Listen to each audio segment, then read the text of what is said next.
Position to send visit Yeah, to hang out in Texas with my family. So I guess we should start by going around the room and having people on Zoom also introduce themselves.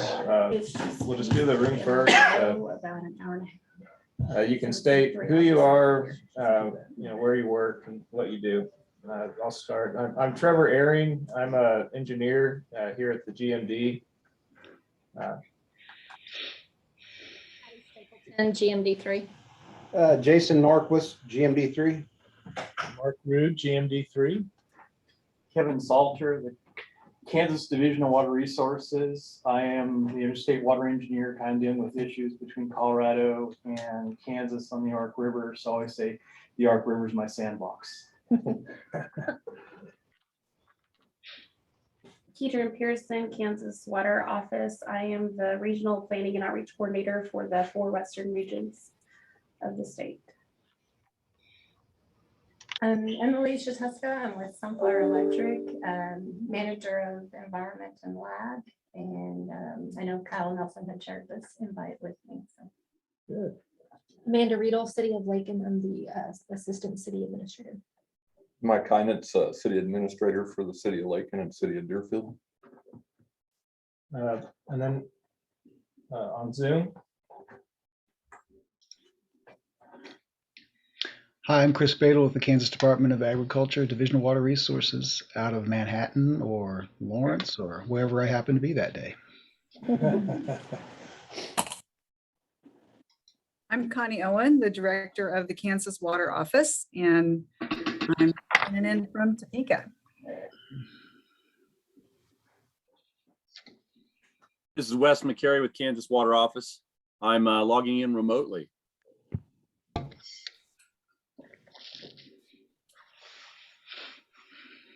Me, Tom Stiles. I'm Director of Bureau of Water at KDHE, sitting here in Topeka.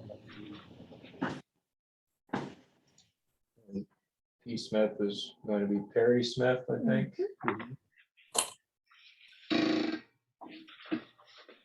Are you on, Perry?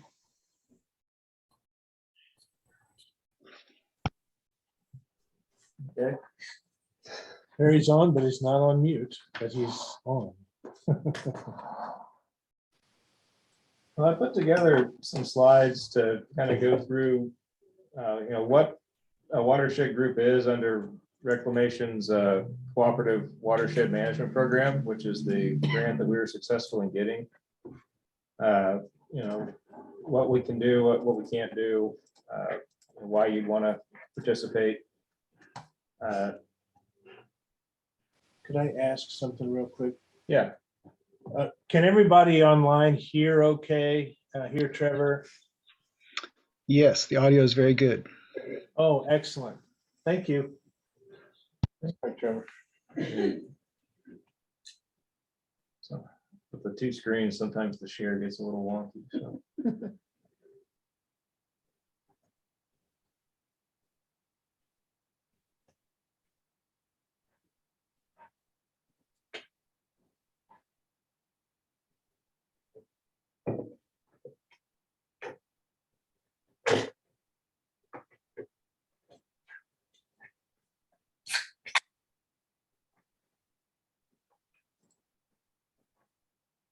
Okay, can everybody see that? I have to shift that side panel a little. Yeah, it's sharing the wrong screen. Yeah, we're seeing it on screen, Trevor. Okay, good. And this is informal, so if you have a question that comes up from this, feel free to just raise your hand and ask. There's a whole lot of text on the show. I'm planning on emailing it out to everybody because there's just a whole lot of information on it. So what is a reclamation watershed group? It's defined by the Bureau of Reclamation as a grassroots, non-regulatory entity that addresses water availability. Let me see if I can move this.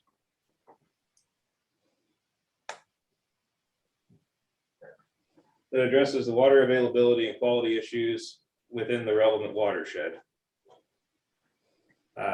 The group needs to be capable of promoting the sustainable use of water resources in the watershed, make decisions on a consensus basis, and represent a diverse group of stakeholders. That can include, doesn't have to include all of this, but hydroelectric, livestock, timber, land development, recreation, tourism, irrigation, agriculture, the environment, municipal, private property owners, federal, state, and local governments. So, with private property owners, that includes just about everybody. And we were successful in applying for a phase 1 grant under the watershed management program. So the scope of the project for the 2-year grant period anyway is to develop a mission statement, a vision statement, and goals for the watershed group. We're going to choose a coordinator and facilitator to move the group forward. The GMD is doing that for the first year just because we applied for the grant and had to start somewhere. And we can do that beyond the first year too, if that's what people want. We're going to conduct outreach activities, create an outreach plan and information materials, gather information about issues and needs related to water quality and quantity within the watershed. And then for task B, we're going to conduct pre-planning activities, including outlining a watershed restoration plan, research existing plans, collect baseline information, and identify restoration needs for the watershed.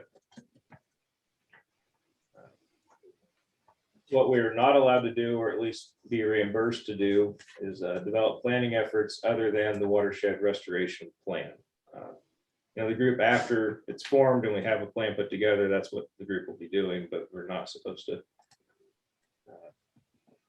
And to some extent, we are going to be, bouncing ideas about potential projects because that will go in the plan, but not engineering and designing, getting going on the projects before the plan's finished is basically what that means. We're not going to implement or administer any on-the-ground management projects or conduct on-farm irrigation efficiency improvements.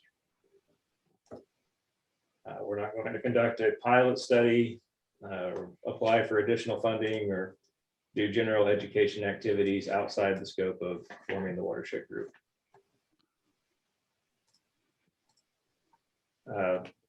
For a project timeline, kickoff meeting is today.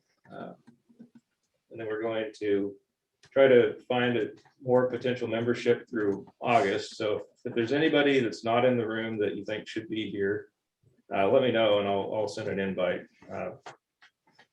Ducks Unlimited was not able to make it today, but they are interested. Same with the City of Garden City. And we've contacted the Nature Conservancy. We haven't had a response though. The goal is to have a mission statement developed by October. If we meet bi-monthly, that would give us next month or August to start on that and October to finalize it. We'll have draft bylaws and articles of incorporation by January. We owe a 270-day report to Reclamation by February. And as long as we're on progress, they'll fund the second year. So it's important to have at least something drafted by February for show that we're ready to move forward. We'll finalize the bylaws and articles of incorporation, by early spring of next year. We'll select a coordinator and facilitator by June using the bylaws. That way we can actually have, a vote based on something that we've agreed to, rather than just whoever happens to show up at the meeting. And we'll discuss watershed plan and project concepts, starting, next meeting all the way through. And then pass a final water restoration plan with a prioritized list of projects and goals for the future in June of 2024, which is the end of the grant period.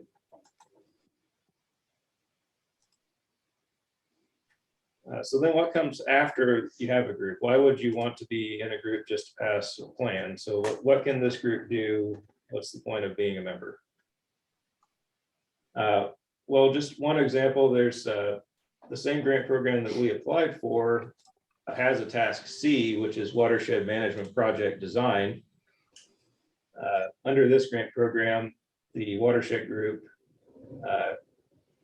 can apply for design projects that include completing an analysis to prioritize management projects, complete site-specific project design and engineering, develop timelines and milestones, research what type of site-specific environmental compliance will be necessary to implement the project. And you can receive an award of up to $200,000 without any cost share requirement. So if you have a project that you want to engineer that fits the scope of what this group does, you can get your engineering paid for 100%.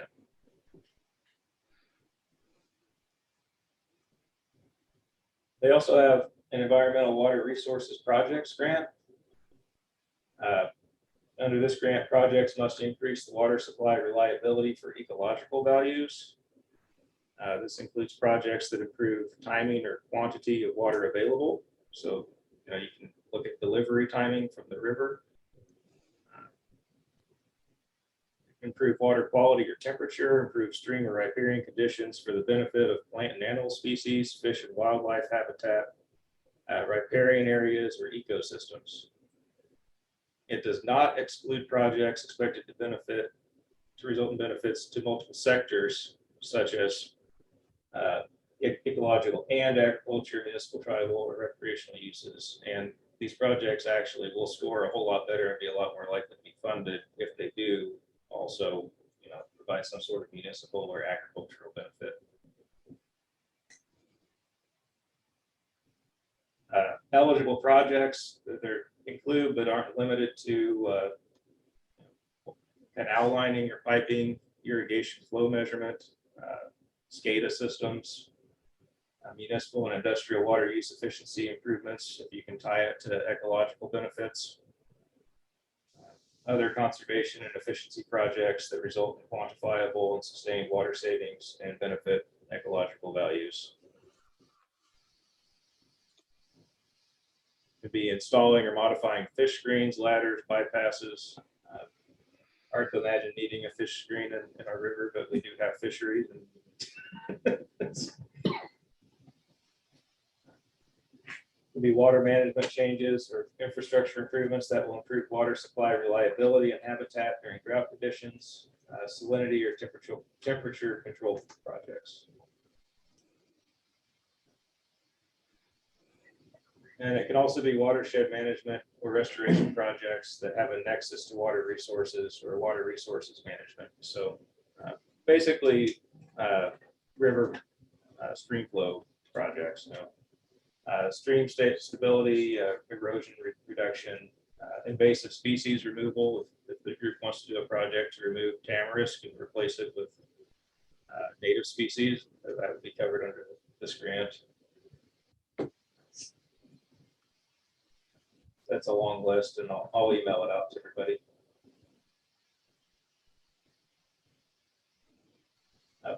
On this grant, the projects must be developed as part of a collaborative process, either a watershed group or a water user, one or more stakeholders of diverse interests. So having the watershed group will take care of that one. The majority of the project benefits must be for the purpose of advancing one or more components of an established strategy or plan. So when we put together a watershed restoration plan, if the project is on it, then it will be eligible for this grant. So I think when we put that plan together, we'll probably want a pretty wide net with projects listed, just so that if somebody has a funding mechanism to pay for a project, they can go for this. And this grant pays up to $2 million with only a 25% cost share, which can be cash and or in kind. So you can use your staff time and resources to match that, plus a little bit of cash, and you can get $2 million for projects. There's also a phase 2 watershed group grant that last time it was offered up to $300,000 with the 50% match. When I was reading that, though, it looked very similar to this environmental resource projects grant. So it's the same kind of projects. And this group isn't going to be tied to reclamation. We are free to do any projects that the group wants to agree to, as long as we have a way to pay for them. We can pursue USDA NRCS funding, we can do EPA funding, whatever, or we can self-fund.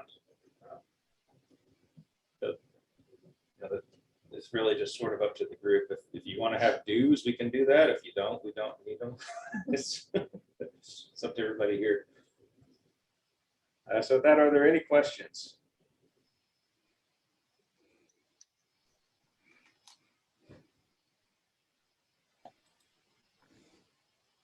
Yeah, go ahead. No questions, but be kind of nice to know who was initially invited. This is kind of a blind thing. And then what kind of size group are you shooting for? Well, the start for these, initial kickoff committee meetings, we were looking for things by consensus. I think more is better. I don't know if Bill Semheiser was invited or not, but he's got to tie in with the conservation districts. I don't know if there's any water users that might be invited in. I mean, I don't know that we need all the ditches, but like maybe have a ditch rep. Randy was invited, And Randy Hazlett. yeah, and then maybe also a groundwater irrigation user from along the river. Probably be a good choice too. It just kind of depends on what size group, because this can get wild and woolly pretty quick if you're not careful. It's really good statements there, Kevin. And when we talked about this, even seeking the grant, of course, the ditch companies were front and center. You spell Sennheiser. SILHAUS. MSHAUSER.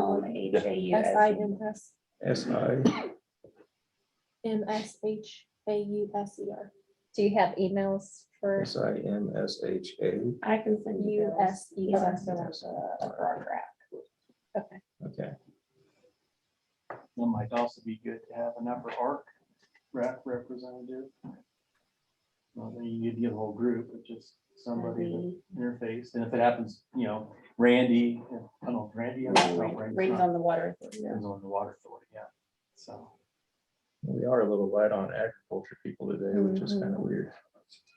It's usually all we have. I imagine they're in the field. Everybody's trying to cut weeds. Yeah. They're in the field. Patty, can I send it to you? Absolutely. If you have any suggestions, just send them to me and I'll get the email sent out. On the ditches, we tried to let them know we were doing this, and of course, it's been a long process, and so I think they're going to be key if they'll participate. Just as a general statement, the idea of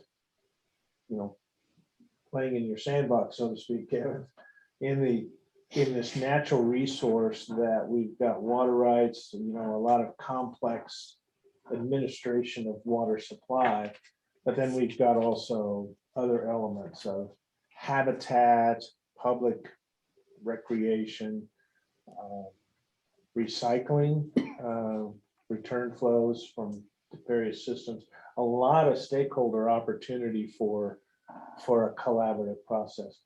And at the same time, we don't want anybody to feel threatened by it either, like the ditch companies or others.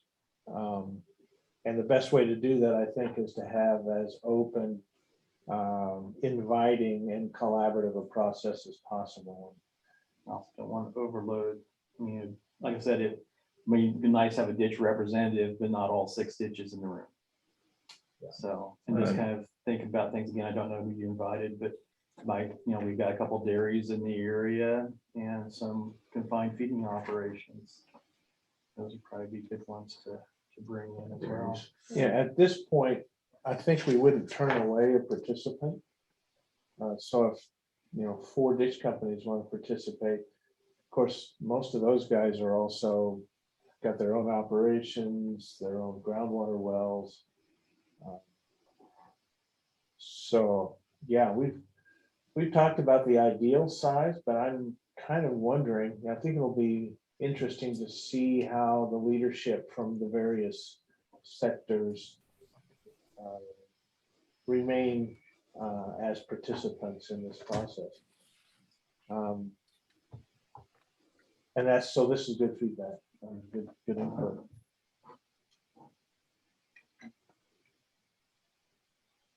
Maybe Troy Dumler would be a good person to contact. Is he on the list? What, I don't know, it's kind of awkward to put out there an invitation list, but certainly we can put out a list to those that participated today and along with the invite to the others. Okay. I guess the other thing too, as far as structure goes, a lot of times you have kind of like a steering committee or just kind of a group that meets, but really you're serving to a much broader audience. So I don't know if there's any thought about developing a broader email list for those along the valley that would be interested in kind of like public members, or I don't know how you really want to put it, but they really are your constituents and who you're trying to serve. So like people that want to be informed, but not necessarily. People you want to be informed. Yeah.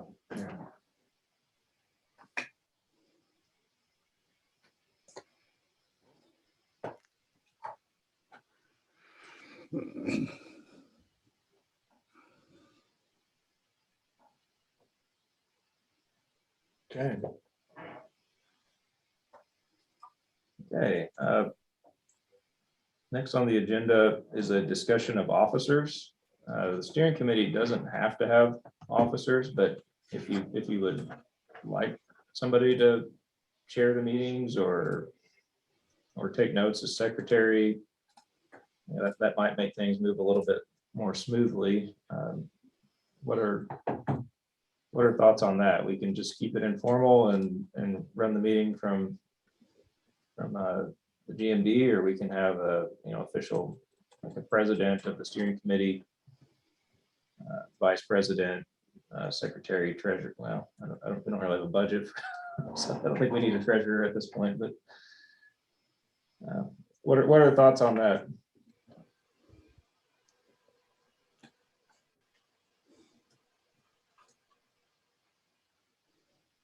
While they're thinking, Trevor, I might chime in too. If some of us that have been around a little while in the 90s, remember there was an initiative with KDHE, through KDHE, to form watershed groups. Really, I think it was possibly 319 funding, but then it went through K-State, and K-State hired some watershed specialists, and Bruce Frisbee, I think was his name, was a watershed specialist that worked to form an upper arc watershed group and watershed plan. And I think we've obtained that copy of that watershed plan. At the time, it was very much focused on nitrates, and like other watersheds in the eastern part of the state, the nitrate runoff, if I'm even saying that right, was really the focus. And of course, what we ran into in the upper arc at the time was there was very, very often no flow. And so the level of nitrate runoff in that flow was not the big concern. The short of the long is they went through the process and developed a watershed plan under that initiative, but I don't believe it was ever like officially adopted, certainly wasn't implemented. And so that's something that's available for this group to take a look at and maybe incorporate in the thinking process of how to put together a plan. But maybe our focus of this group might be something, much broader than nitrates. And then the other plan that we have that we can take a look at, and I'm certainly not lead on this, but when I say we, I mean everybody participating, is the watershed plan that Colorado, a group in Colorado has adopted from John Martin to the state line. And I think they follow the guidelines from EPA for a watershed plan. But that's been formed. We've got this old plan, and then we have basically ourselves and our ideas and needs that ought to provide a basis for some interesting collaboration on how to improve our watershed, the natural infrastructure that's out there, and maybe learn a little bit about what municipalities, ditches, and others are dealing with along the river. I'll say one more sort of contextual thing is, as we work with the Water Office on the Western Water Conservation Projects funds, which were, out damage award from a portion of the damage award from Kansas v. Colorado a number of years ago. Those are applied to projects, and as we work with the ditch companies and others to work on those projects, it became real apparent that there was really no watershed group, frankly, to really develop a strategy and a plan and a list of projects that made sense for this area, and in a public interest and a public equity standpoint ought to be done. So there's just an opportunity here that, to the extent that people can come together and dedicate their time and learn a little bit, there's a reason to be excited that maybe we could improve the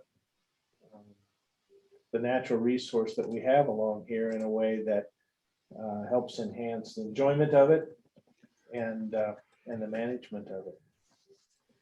So that's sort of the concept involved, and we'll see where we can go. The grant just provides funding and sort of a timeline, but really it's all of you, to the extent you engage in this, that can move the ball forward in some kind of a plan. I don't know, Trevor, if you're talking about every other month meeting. I'm kind of wondering whether we would want to meet maybe once a month initially, just to better get acquainted and form our group. Because 2 months gets a little stale, at least for some of us. I don't know, it's just an idea. I'm not trying to make work for people, but if we're going to do this, we kind of want to, just kind of what Kevin and others pointed out, if there are others to invite here, we'll want another meeting to sort of get acquainted and make sure they have opportunity to engage before we get too many decisions made. Just some thoughts.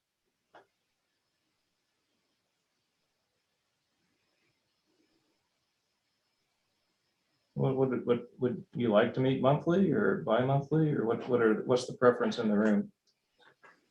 I kind of agree with Mark. I think in the beginning, or once a month, would Okay. certainly get some stuff spelled out, laid out before everybody.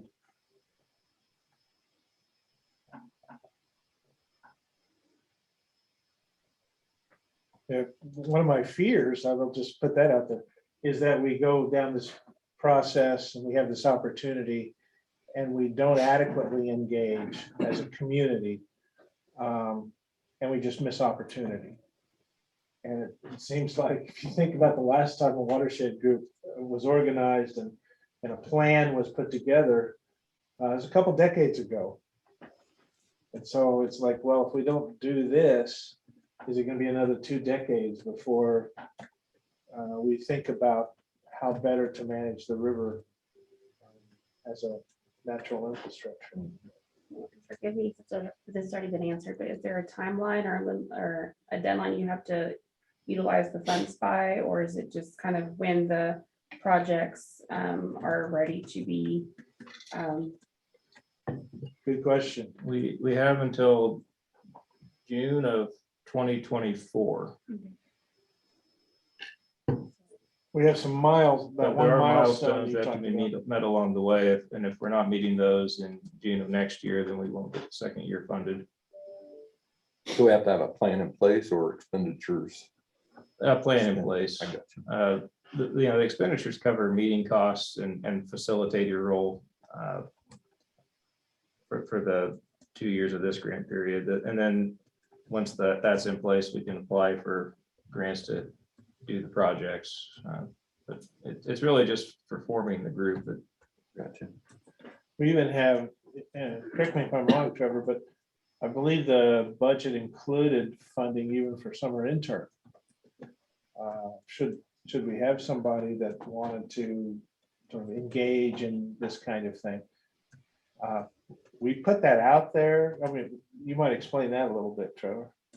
Yeah, we have funding for a summer intern for this summer and next summer. We didn't get the grant until basically May, and we weren't able to find somebody for this summer.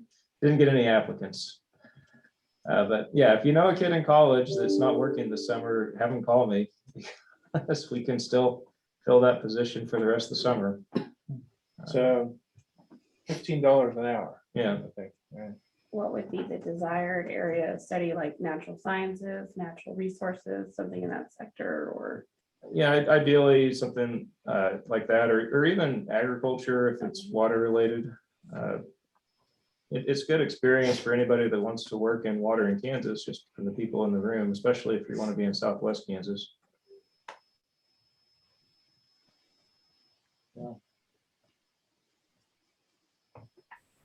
You know, that, So Trevor, this is, hey guys, this is Connie. Hey, hi, Connie. And I have a couple of questions. The summer intern that you were just mentioning, Trevor, is yes, that something that is from the GMD budget, or is that something that you're envisioning as a part of this grant funding? it was part of the budget that we submitted for the grant to form the group.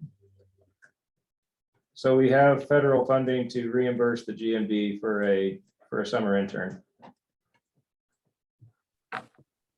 Okay. I was kind of looking at your budget breakout.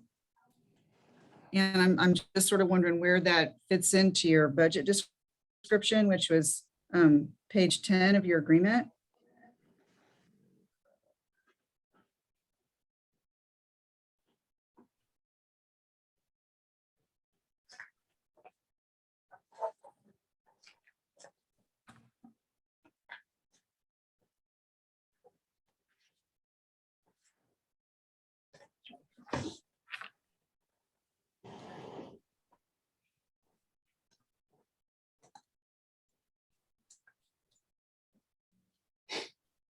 It's under the salaries, wages, and fringe benefits. It's not, Okay. it didn't spell it out, but that's what that is. Okay. So that's not for the facilitator. No, that's under the contractual. The coordinator facilitator is the 63,800 line. Oh, gotcha. Okay, gotcha.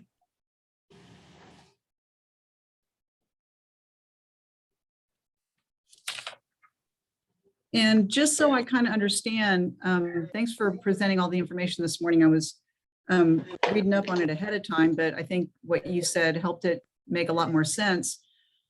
So this particular stage, this watershed group is, am I hearing you right, that it's envisioned to be the first step in a process that then puts the group in a better position to access these other grants later, to actually implement actions and projects and programs?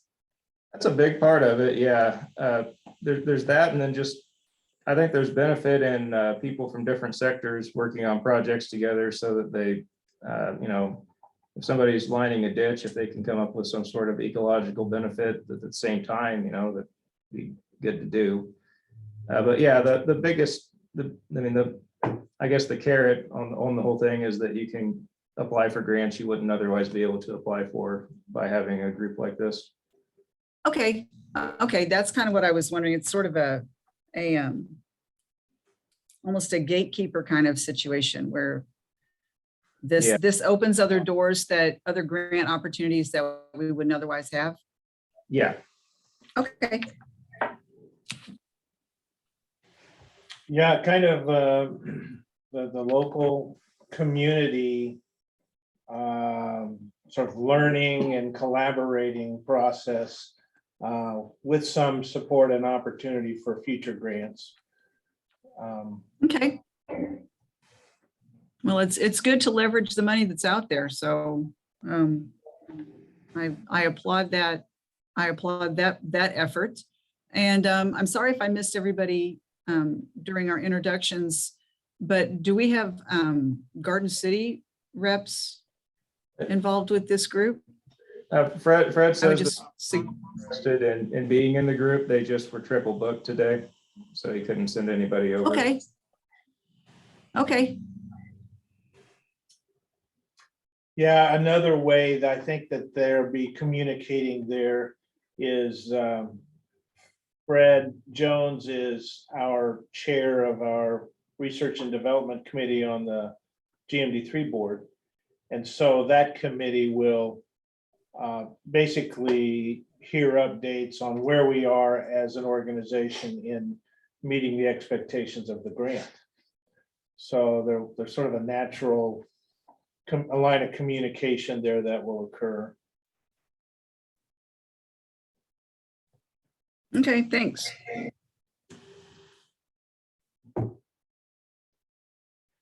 If we want to meet monthly, is there a week or day of the week that works best for people? Like, maybe the third Tuesday of the month, or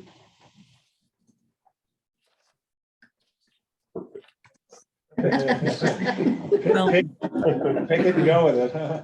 Wednesdays are, Do what? I said Wednesdays are, there's always, I feel like there's always a lot of meetings on the Wednesdays every week. So I would say no Wednesdays, but that's my preference. Other days but Wednesday, you're saying? Yeah. Okay. I'm just looking at the calendar. I don't know, it's not intentionally falls like that, but there's always something I feel like on a Wednesday. How about for Sunflower? I was gonna say probably not Mondays. Not Normally, Mondays. I agree. Meeting day, but I guess if the Zoom offering is available, that probably helps. A little tougher if it's only in person. So. Yeah. Yeah, we just got this OWL technology to try to help people to be able to participate in this via Zoom. That seems to work pretty well.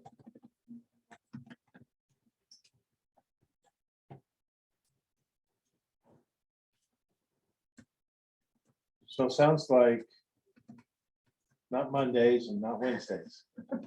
That Does that leave Saturdays? I don't know. Oh, yeah. Tuesdays and Thursdays and Fridays. That third Tuesday sounded good unless otherwise needed to be changed. I would say Trevor's suggestion. Okay. So third Tuesday of every month. That would make the next meeting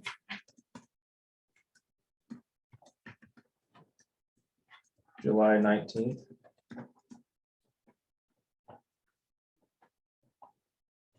At 10. Does 10 o'clock work for people?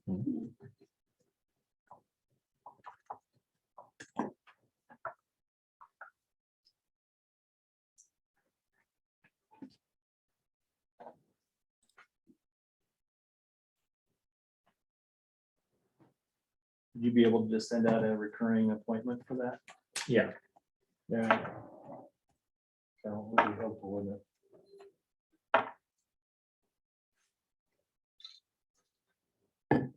And we don't have to decide if we want officers today or not. Just something to think about. We probably will want them when we put the bylaws together and form the group. So, Now, the concept behind that is, of course, to get to a self-sustaining group. You know, that doesn't rely on the GMD or, I mean, it's just self-sustaining. Now, whether we can get there or not is just sort of a matter of process. Because part of that, a very key part of that is funding. Do you, and that's just something for conversation in later meetings, but there are some tools out there for counties if they want to encourage this group. They can form a special district, and there are several ways to do that. And then each of those have their own sort of sources of funding. That'd be a big hurdle to overcome because you're talking local assessments, local tax, that kind of thing. That's usually a difficult thing for local taxpayers. But you just don't know. I mean, it might be outside funding too. I think the notion is to go through the process, form, see if we can accomplish an excellent plan for the watershed. And again, at this point, formally, the watershed, under the grant anyway, is described as essentially this HUC, essentially Garden City to the state line, hydrologic unit code. I forget which level that is, but there's a name for it. I think it's called it's known as the Middle Arc Lake McKinney hydrologic unit code. But that's what we used as a proposed watershed for the grant. But obviously it could go further if the group ultimately wanted to include other areas, say downstream. But for now, that's sort of the area of focus, Garden City up to the state line. Certainly there's a lot of activity with the ditch companies, the water supply from Colorado, the water quality, land use along the river. That's just off the cuff, a short list. And then you all can think of other things as we go along. But quality, quantity, land use, public education, public recreation, all sort of in that list, in that mix. If we can get a plan together, then you can build projects off of that plan. Don't discount these initial steps of kind of forming the group, mission statement, bylaws, and that sort of thing, going to the restoration plan. Because if you do that, you may not get to the restoration plan. For us, that I know what a HUC is, but I can't visualize what that HUC is along the river. So I know state line to Garden City, how far either side of the river does that reach, and is it appropriate? I mean, is all the ditch service areas included within that HUC, or is there other facets that may or may not want to be included in this area served? Almost kind of one or two if there's a basic question of just even structure of formation or structure of the work group.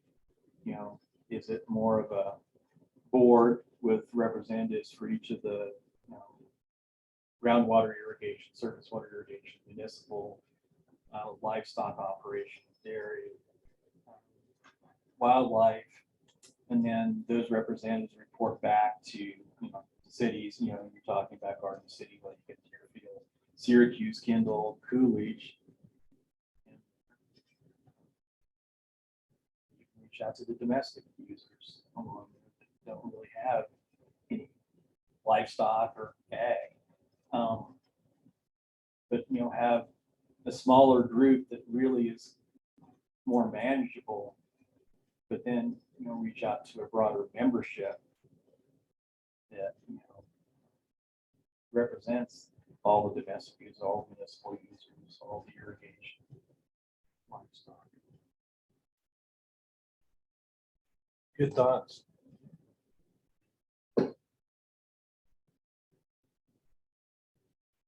one of the things I noticed from the grant was that it's very generic.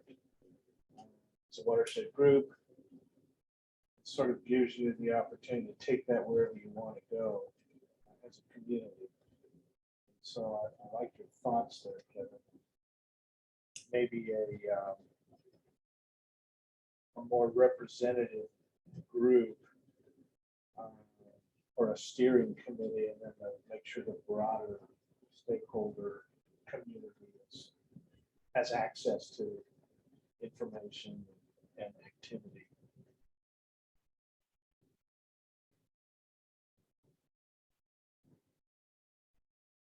Now, this initial meeting, we were just kind of going straight off the grant, taking the boxes, and letting you know where we're headed. Trevor, did you by chance put together, or do you have a slide of the Huck area to answer that question? I don't have it on the slides. Might be, I can email that out though. I'll email a map with the Huck area on it. Because I do have it, I just don't have it ready right now. And maybe something we'll want to put together, Kevin, is as many features within that watershed that we're aware of, things like ditches. I don't know.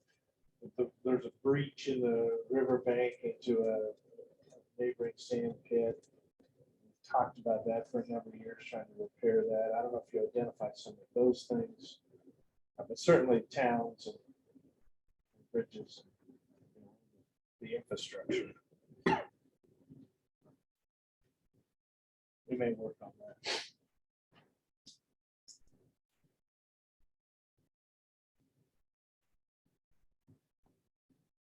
Okay. The coordinator facilitator role is something that's funded under the grant for the first 2 years. We do have a budget that's provided by Reclamation of $63,800 for that. That's not per year though. It's a pretty it's a pretty good funding for putting a group together, I think. And then after the first year is over, we will have bylaws put together. The group can select who's going to do that moving forward. After that first year, though, there won't be funding. So sort of be careful what you sign up for, kind of thing. But it's a good deal for if whoever wants to do it. Ideally, it'd be somebody that has meeting facilities and is able to reach out to people and put stuff together. Well, along those lines too, still have a meeting place here as far as that goes. Yeah. And there are other publicly available meeting places to utilize within the basin. So, yeah, it could go where the group wants it to go. That's just something to keep in mind. The first thing on our timeline to actually get done is a mission statement. And I thought we're not going to put that together today, but maybe we should go around the room and just ask people what problems on the river they want to address. There's the obvious water quality issues with uranium. There's not a whole lot of recreation on the river. So, well, there's more than you think. But yeah, a lot of it's dry land recreation. Yeah. And it's sort of marginally sanctioned, let's put it that way. Yeah. It's tolerated. Thinking of the four-wheelers too, but I don't know. I might start if you're looking for someone to start. Okay. I mentioned a couple of them there. Just as you can imagine, a groundwater district, we love the recharge. Sort of good news, bad news. Just about everything we get down the river, we either use directly or it goes into the aquifer in the storage. So there's, again, good news. Bad news can be that the quality can be terrible at times. and other times not bad. If it's originating from a reservoir release upstream or a rain runoff event. So anything we can do to help distribute, I mean, that's part of the challenge when we started looking at recharge projects is, okay, you can, in a water short basin, you can take from one place to give to another place, but that's about all you did. But how do you, what's the prudent approach to managing the flows? You know, if aquifer recharge was the principal goal. It's not the principal goal from a water rights standpoint out here. But if it was, what would be? So think in those terms. And then along with that is how can that water, how can we add value to the water that does come down the river or does reside in the aquifer? And, you know, ultimately we want to add value. So, I mean, you could talk in terms of recreation and land use and habitat on the surface. You can talk in terms of either, well, managing in some form the aquifer supply. It's going to get recharged, but then you've got the quality. So, you know, what's the strategy? What's the good thinking there? You know, at times when it's really bad, you leave it, limit it to certain ditch diversions and sort of, I guess, commit certain areas of the aquifer to recharge with bad quality water. Or is there something we can do upstream that helped and to improve the quality of that water? And then at times when it's fresh, do you direct it into the bad quality area to try to dilute it? Or do you let it flow other places? Again, this is if you weren't so constrained on water rights. As we talk about ideas and projects, we'll have to incorporate, you know, the knowledge of, say, water rights administration or you know, state infrastructure or city infrastructure, or even private property and opinions. But we really can't improve the bigger picture unless we bring that knowledge and opinions and ideas together. So there's my, you know, from a groundwater standpoint, how do we add value to the water? And you're next to me, Kevin, so. Oh. See a lake and sunflower, wheatland, and state agencies at this point. Well, I guess, I don't know if I have too much to add, you know, yes, definitely quality and quantity for us. You know, I guess operationally do have our necessary needs for operating the facilities. Do have a lot lower usage with the way we operate now and being in the market and things like that. So we do see a lot less usage. But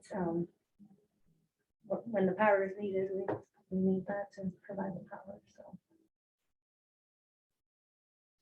Yeah, just sunflower as an asset to the community in the area. I know that one pit that we talked about is you've got a little emphasis, you got a power line tower sitting right there. And so from the cheap seats, it looks like, well, there's at least something to manage there so that infrastructure is not threatened. But yeah, appreciate the community's got to appreciate what sunflower contributes, and so there's a river element there certainly, and an aquifer element. Thanks. Okay. Well, from a municipal standpoint, you know, obviously we're looking at quality and quantity, as everybody is. The other thing would be longevity, and what's going to keep these towns supplied with people out in this area. You know, a fear on the long term that as the water deteriorates, people are gonna follow the water. And then on a personal part of it, we put several million gallons a month down an injection well, and it'd be really nice to figure out a different use for that, other than putting it out of the ecological system forever.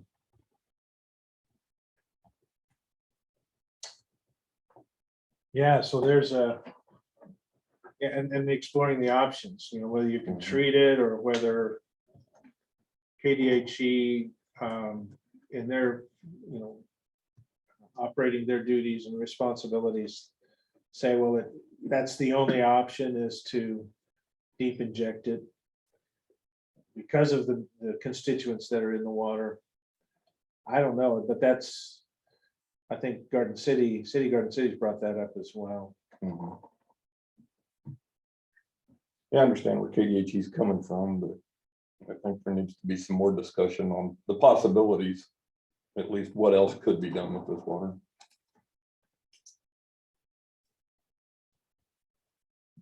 We do have Tom on the line. That's like phone a friend, right?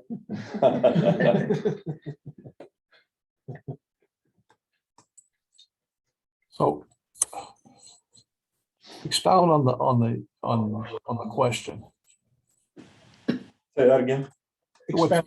Say the question again relative to. City of Lakin has a nanofiltration water treatment plant, and of Right. course, all the reject water is going down a 6,000 foot injection well. Right. And in the future, it would be nice to have a conversation with KDHE and the enforcement agencies on what other options could be looked at for that water other than being disposed of and no use whatsoever out of it. And I get that it is very contaminated water. It's going to have some form of treatment, but I think the conversation could be had as what options might be available in the future for something like that. Yeah, I don't know that this group is really kind of designed to Right. answer those questions today, but Right, but that's long-term of what the municipality's looking at. Yeah, it's good to keep project ideas in mind early on, especially because, what lets other people try to come up with Yeah, solutions. you so may not think to of. redirect it back to the mission statement, it kind of narrowed it down to a project, but water reuse. Sure. I think that's the topic, water reuse. There's some waters that are beyond salvage. And now Lakin, they've got an asset there with their wells, and the water that goes down them goes to extinction. We'll never see it again. I think it's a conversation of can we get any more value out of that water that goes down there? But I think in terms of locally generated, very poor quality water, we can also have the conversation of can we figure out a way to utilize Lakin's assets to get it out of our system so it doesn't contaminate the resources at hand that are more readily used by both the municipalities and the irrigators. I've, in the past year or so, this notion of reuse has gained traction. I think Garden City is almost the point of the spear on the issue and exploring possibilities. Dodge, maybe, even though they're not in this planning area, might not be far behind, but it's something that I think all the municipalities in the valley can take a look at.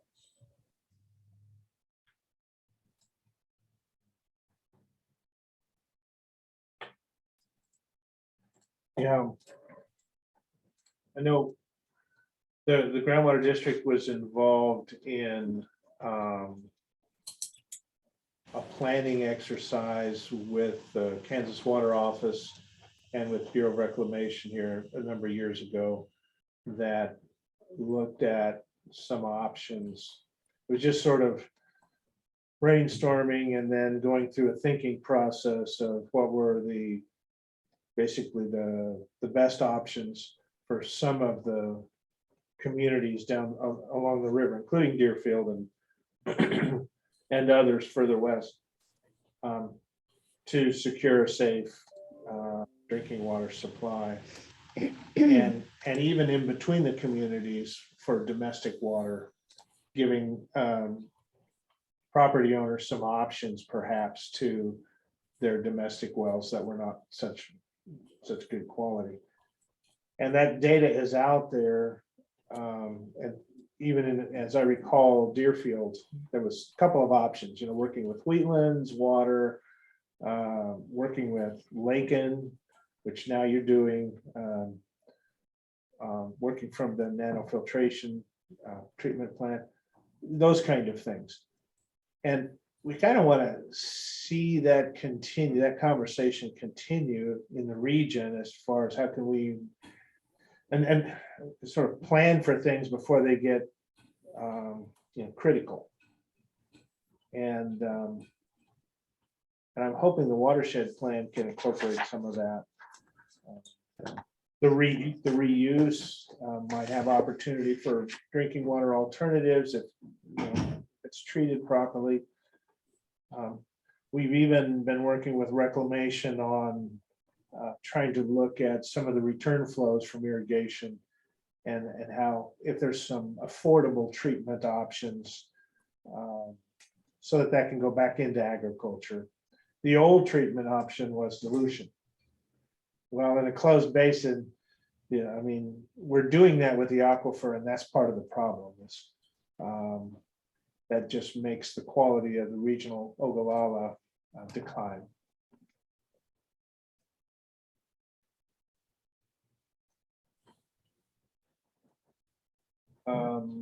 So we've got recharge, distribution, quality, quantity, longevity, and water reuse.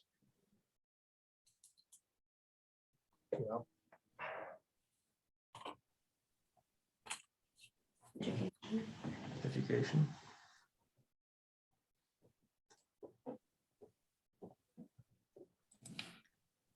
Hey, Trevor, this is Connie again. Yeah. Kind of throwing out some other ideas and playing off some of the things, including some that I think I heard Mark talking about, that obviously when we're talking about watershed there, we're talking about Ogallala. And I think a lot of this language in this grant program was primarily phrased for surface water. And that's why sometimes, like when you're kind of laughing about, is there recreational use? Well, no, not really. But clearly this watershed involves most predominantly the groundwater, which, as we know, as you all know very, very well, is connected to and interplays with the surface water. So whatever the mission statement needs to look like, I think a very predominant phrasing needs to acknowledge that reducing use of groundwater from the Ogallala has got to be a primary point of this group existing. And that then obviously would benefit the surface supply. But if that doesn't happen, the rest of this is really moot. So that's something I just sort of remind everybody about, that some of this language that we're looking at here was very clearly drafted at the federal level, thinking in terms of surface water as your primary concern. And although there is concern with surface water that needs to be addressed with this, the primary concern and really the controlling concern is reducing use of the Ogallala. So Mark's right. That's going to at times, involve conversations about water rights and, some of those frameworks that exist. But I'm guessing that's what this group is for. right? Is to think through those things and come up with a plan for how to address that. Because I don't think anything else that this group could plan for is really going to do any good if it doesn't if it doesn't fundamentally try to conserve and extend the Ogallala by reduced use of it. So that's kind of my 2 cents. Okay. Yeah, either if we phrase it through conservation or efficiency or whatever, yeah, we probably do need to have something in the mission statement about water use and the need to reduce that use.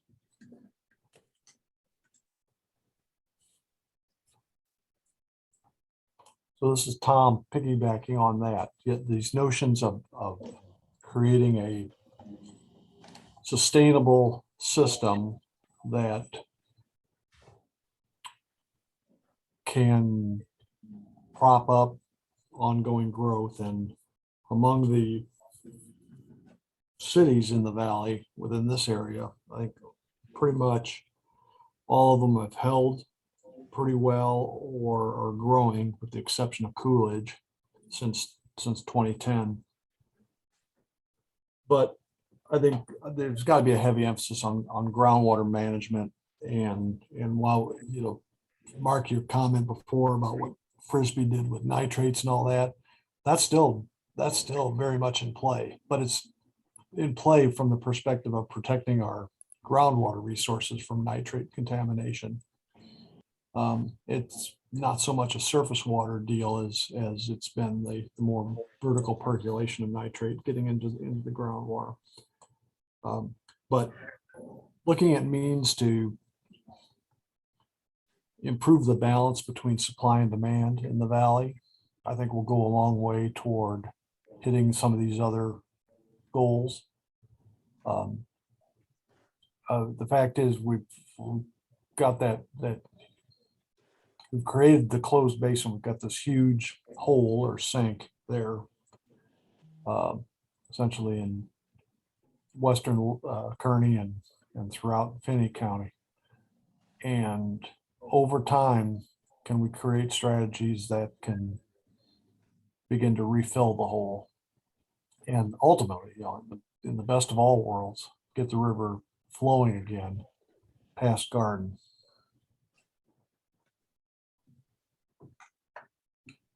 To make all that happen and make happen good, then you invoke these other things, re-examine efficiencies of water use, improvement of quality of the water coming across the state line. And then tactics can be things like reuse. So we don't tap the primary source, but utilize it over and over from what we've already pulled out of the ground.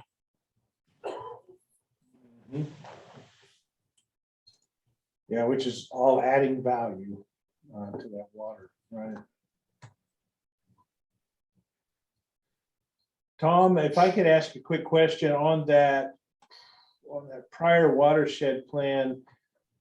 Again, the sense is that it's sitting there, but it's not in any way some kind of an official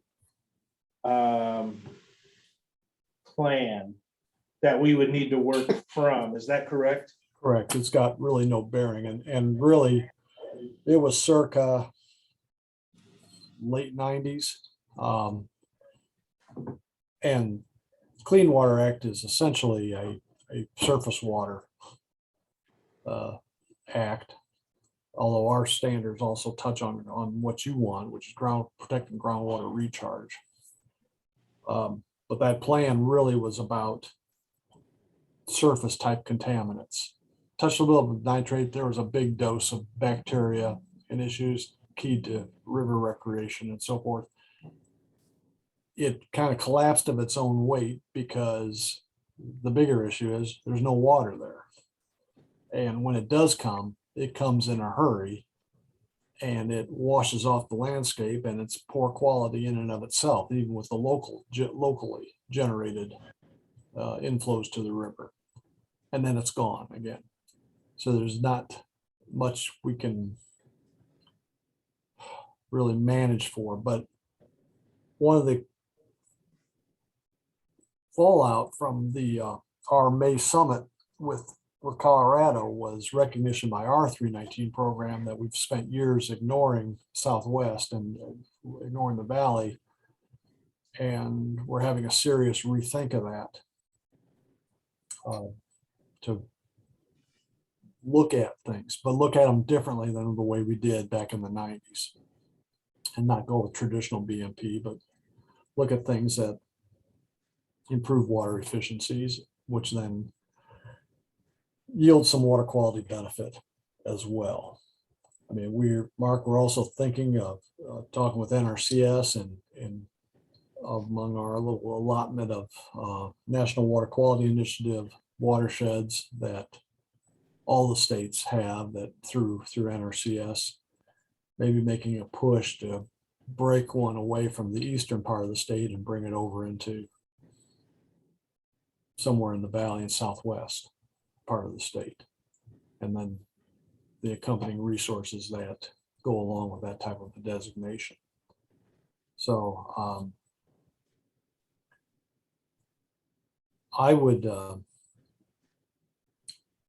I think the old plan is useful just from a perspective of attitude that was present in the 90s, but I don't think it has any bearing on really what we wanted to try to accomplish here. And I haven't looked at that plan in years. I don't know to what degree it addressed things like groundwater depletion and so forth. But that for this effort to be really successful and to basically prop up the overall quest to maintain a sustainable resource that fuels the economy and ecology of along the river,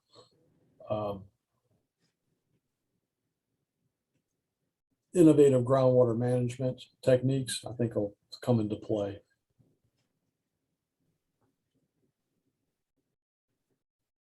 Okay.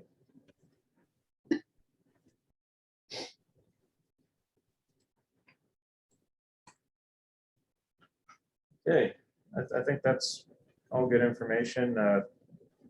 If you want, I can try to put that together for something, something to work off of next month.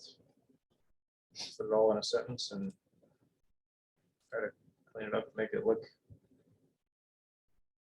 Yeah, I think maybe some notes for sure circulated, Yeah. Draft notes, and then people can add to them or clarify them if they want to, that was in attendance today, and that way that can be provided to that broader stakeholder invite.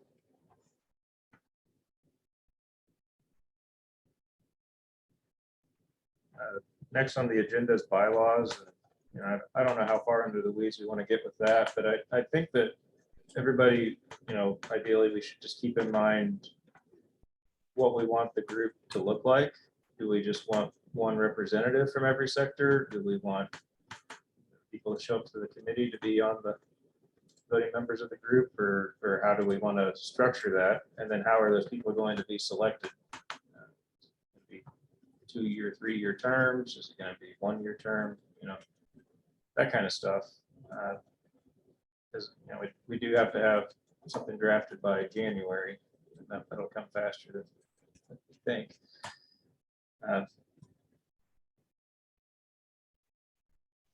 Anybody have anything to add to that? Comments, yeah. Comments? Has anybody in here been part of forming a group before?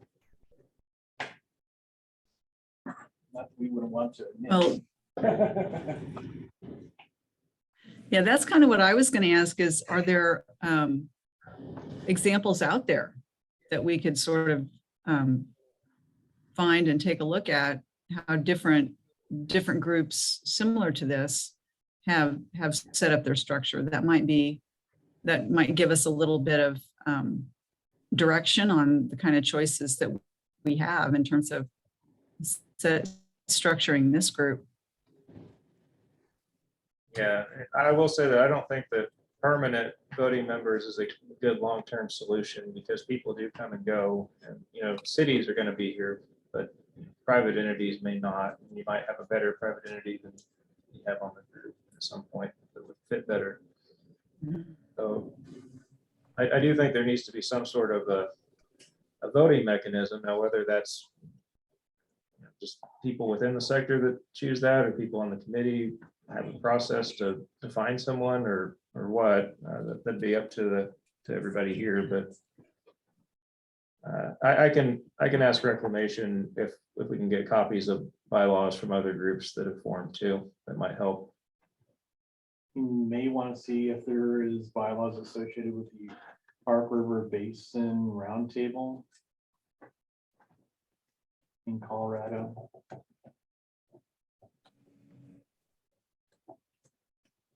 May want to take a look at that structure. Adding to what Kevin just said, that what Mark mentioned earlier, the group with Eastern Colorado that has the watershed group, kind of see what their, if they have any bylaws or what their formation is. Yeah, that's a good suggestion, Keegan.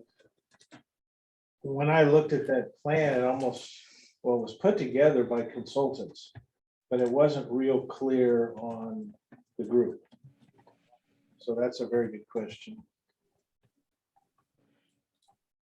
I think Blake Osborne is very approachable.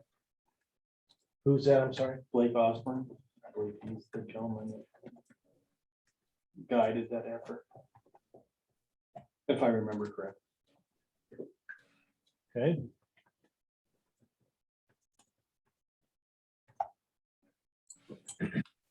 Trevor, Mark, I think one of the business models to think about, just look at the water authority. I think there are two key aspects of that. One is that the state agencies are ex officio. You don't, because this is going to be basically, your hope is this is going to be a locally generated plan. So you want us in a kind of an advisory and subject matter expert aspect, but you don't want us voting on a local plan. The other one is with the authority is just a wide ranging, diverse membership portfolio of interests.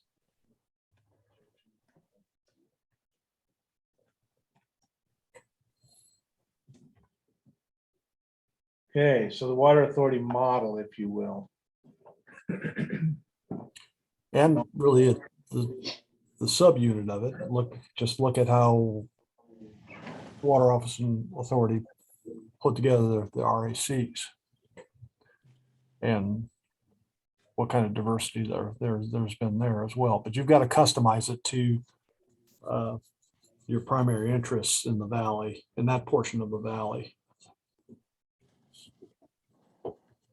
Maybe identifying core categories. If that's something to consider. You want to structure it like the. Core categories of representation. That's how they're defined on the regional budget committees. Okay.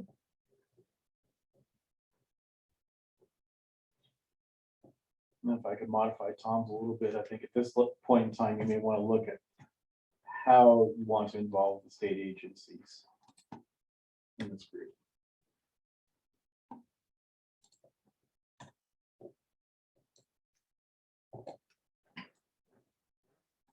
You mean make it mandatory for them to attend? Is that what you mean? Well, it is very helpful to have state agencies in the room, so you know if a project isn't, you know, legally doable before you get too far along on it. But Well, yeah, it's a yeah, brain I trust. think it is very helpful to have them in the meetings. Yeah.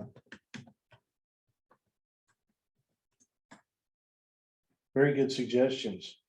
You know, I'm thinking the answers to some of these, you may want to just get them out there to all of you that have attended here and maybe even post it. Post the responses to those questions so that people can get up to speed for the next meeting. if we could do that. Okay.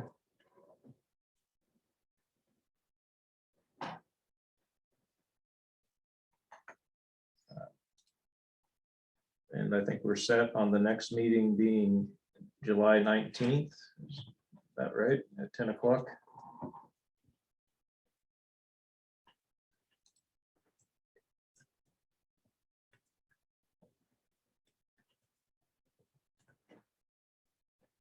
That's it for the agenda. Does anybody else have anything to add before we adjourn? Thank you you. for putting this all together, Trevor, Oh, yeah. Yeah, and for all your hard work on it.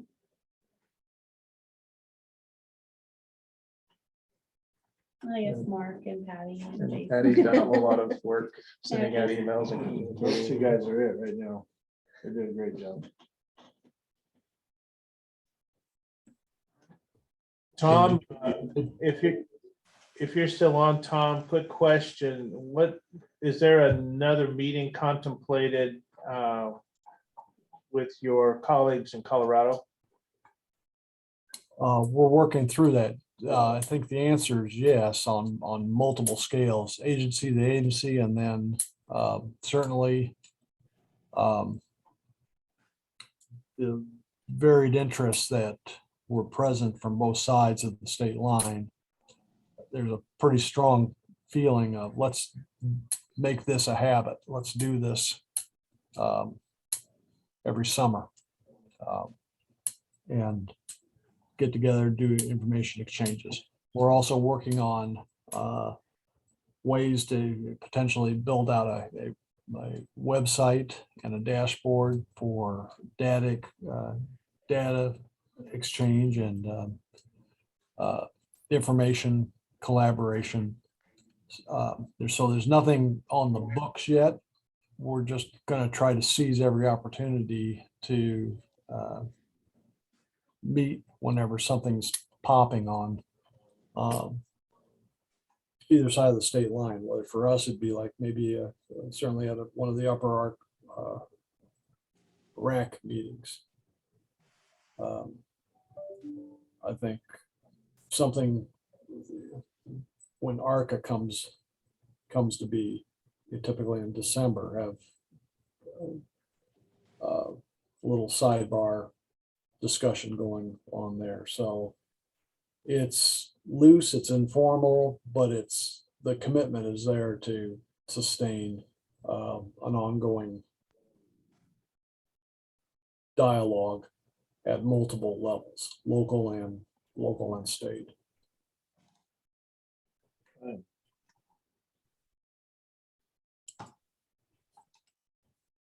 Well, I appreciate your work on that, Tom, you and the staff and everyone else. That's a long time coming to try to get to that point, and so really happy that. Yeah, I think it paid big benefits, if only that Kansas saw that Colorado was trying to do things and trying out different ways to try to abate the pollutant input into the river.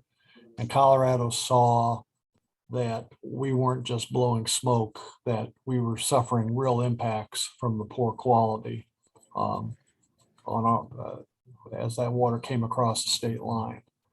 And it limits the potential for economic use as well as environmental consequences. So I think both sides came away from it with a little better understanding of what the other side was going through. And I think that in and of itself is good. And I think it also has fostered a spirit of collaboration to jointly go after resources that can be brought to bear on the issue. I was going to say, don't discount the networking opportunities and the relationships that were built during those 3 days. Yeah, to me, that seems like that's the power of the whole thing. It's that networking and relationships.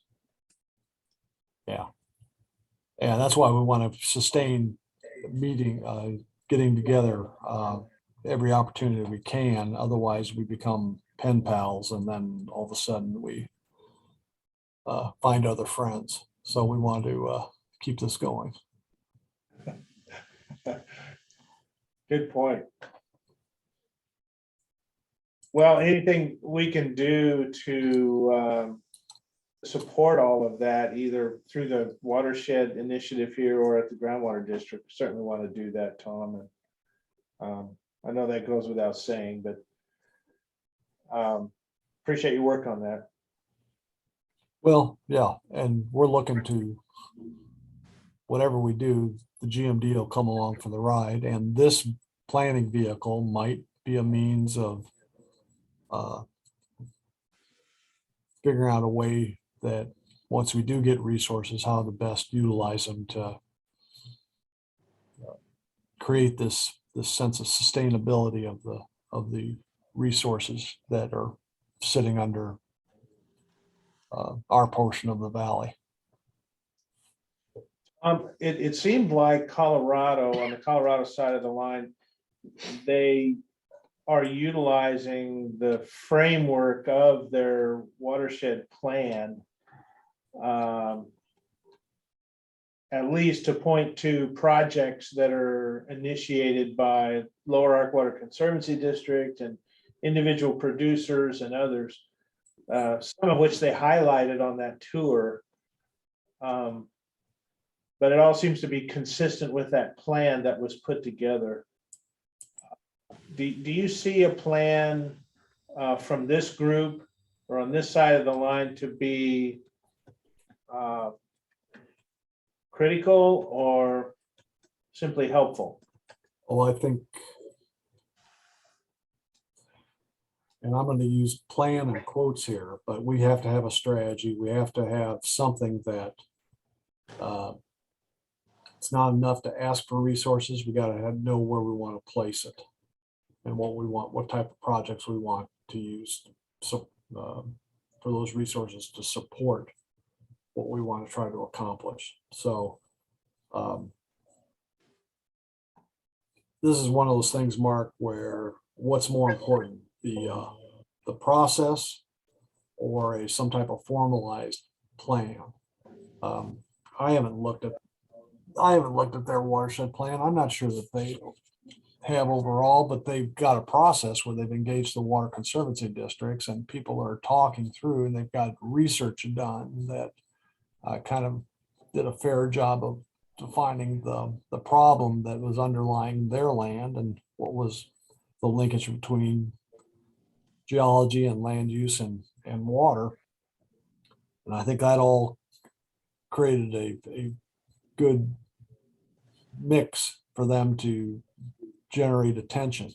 The big question is always the sociology question of who's willing to step up to participate and give it a go to try some of these projects out. So the answer is Well, in Colorado, yes, but I don't think you have to create shelf art with a plan. You just have to begin a process that's inclusive, that does that, and we continue to gather facts from, again, this is why the diversity of your interest groups are going to come to play, because you'll find out more and more what are the impacts, where are the hot spots on our own side. Whittemore's work, talk to K-State in terms of alternative crops that might be better suited for this less than ideal quality, and is there an potential economic return on that stuff? There's a whole bunch of things we can try to explore. Your planning effort has got to be nimble enough to basically touch on them and support them, but not get so bogged down into the details that it's viewed as a owner's manual. Yeah. it'd also be interesting to look whether the projects came first or the plan in Colorado. Because I think a lot of the projects were already ongoing while the plan developed. Oh, my sense as well. Well, that's a good point, Kevin, and I know it's not hard to look around at some potential projects. City of Lakeland's got one, the reuse and in general terms. And maybe Sunflower's got one. I don't know. If you want to talk about you've probably got your own strategies on, say, your infrastructure, that power line sitting on the bank, things like that. I kind of wonder to what extent a little bit of brainstorming on projects that people have in mind would be helpful in that process of developing the plan. And just, I don't know, Kevin, I do think they had a number of projects identified ahead of time too. Maybe it was just in part of the job of the consultant to put together that plan to harmonize. But when I went through the plan, it seemed pretty standard sort of EPA design watershed plan, except for the matrix that were put together on options to address the various concerns. And then they got and identified some of the projects and potential sources of funding. I don't know, we'll just see. Let's see where it goes. The other thing to recognize, Mark, in all facets of planning, even the best laid plans fall apart with the shot of the first bullet. So you've got to infuse it with a lot of dynamic adaptation for what may. Okay. So there are guns involved. Well, it is Southwest Kansas.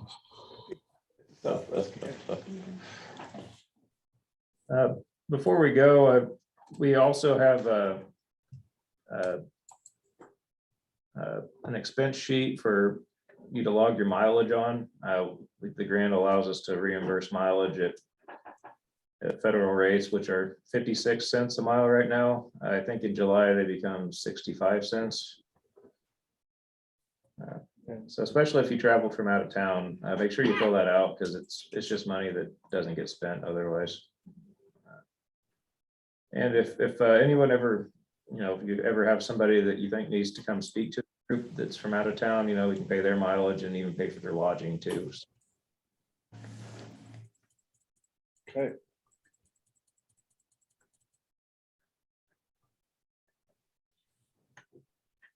Well, with that, I think we'll adjourn.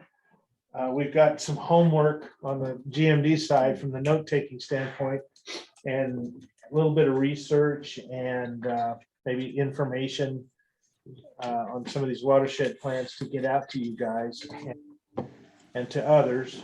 I'm not sure we figured out where our site is going to be for this watershed group, or do we have that identified? What do you mean the site? An online presence. Oh, website. Yeah. I don't think we've figured that out yet. Yeah. Okay. So we'll just work on that here as well. And I thank you all for your attendance and time and think about what we've talked about, and we'll get together here in a month, but be communicating between now and then. So thank you very much. Thank you. Thanks. Okay. Thanks for everybody online. Thanks. Thank you. Okay.